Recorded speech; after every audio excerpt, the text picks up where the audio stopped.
Here with the one and only 154-pounder, Vergil Ortiz. Vergil, you have a big fight coming up on November 8th in Fort Worth, Texas. Pretty much almost homecoming for you and everything like that against Erickson Lubin. But before we get to that fight, let us go step by step on how we got here.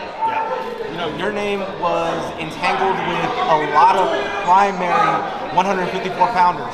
Xander, Keith Thurman, and Boots. None of those fights happened. Let's first start off with the one that most people know a little least about, and that's the Thurman fight. Why did that fight not turn out to come out?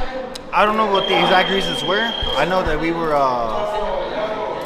in talks, you know, to get the fight happening, and it was pretty close actually. I was pretty optimistic that it was going to happen. I was happy. I was ready to go, and they just said that change of plans, I guess. I don't know the reason why, you know. I'm sure my manager knows, but I just know that the fight didn't happen.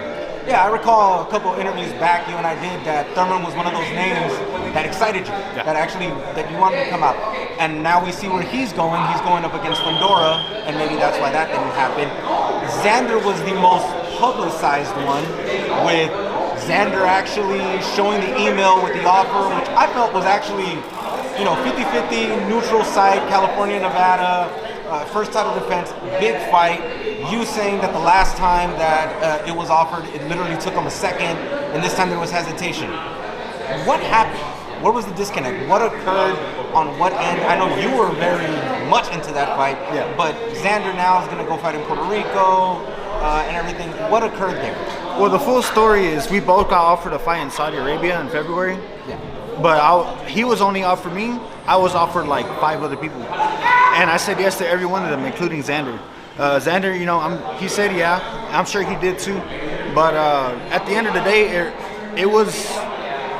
it's not really my choice, because I said yes to everyone, but it was really up to Turkey to be like, okay, no, I want you to fight this guy, and it ended up being Madrimov. So after, I guess in his point of view, it looks like that I said no to him and I'd rather fight Madrimov, which, I mean, Madrimov's the more proven fighter. He just came off of a loss against Crawford, but, you know, some people thought that he did really well and that he won or whatever. I think a lot more people were satisfied with the Madrimov fight than the Xander fight. But Xander thinks that I ducked him, but that's not the case. I said yes to him too. It wasn't up to me who I was going to fight next. So there was some Twitter, you know, little brief altercation on Twitter between me and him, but it was whatever. I told him, you know, down the line we can make it happen for sure. Have no problem about that. Then he goes and gets a vacant belt against I don't remember the guy's name, but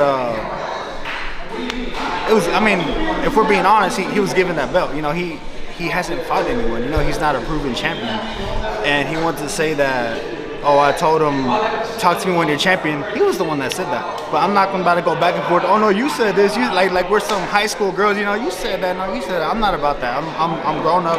I'm mature. And the bottom line is, we offered him a fight. He didn't take it.